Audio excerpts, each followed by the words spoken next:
पापा तिथले खूप मजा आली हो ना. आता मी मम्माला पण सांगते तिथले काय झालं तर. खूप मजा आली तिथले. मी तिथल्या मंदिरातच गेलो होतो. तिथले ना खूप मोठा धगला झाला होता. छानी देवा लागते कुमार. पप्पा ते तोनूतच जोजूने गेलो. ते एकामेकाचे कलर पकत होती. दंड्यानं मारत होते ना. खूप मजा आली तिथले.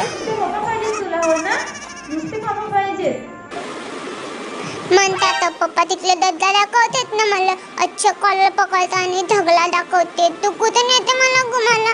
तू तर गलीत लाते मला फिरायला. ते कसे भांडण करत होते तिथले होते. एकामेकाला मारत होते. खूप दंड कॉलर पकत होते. पापा खूप बघितला झगला. आणि अशीच पण होतो. मस्त मजा आली तिथले. बाहेर घुमायला मजा येते. तू तर गलीत ठेवते. म्हणून मला पापाच खूप खूप खूप आवडतात. माझे पापा सर्वात छान आहे. सगळ्यात छान लागतो पप्पा.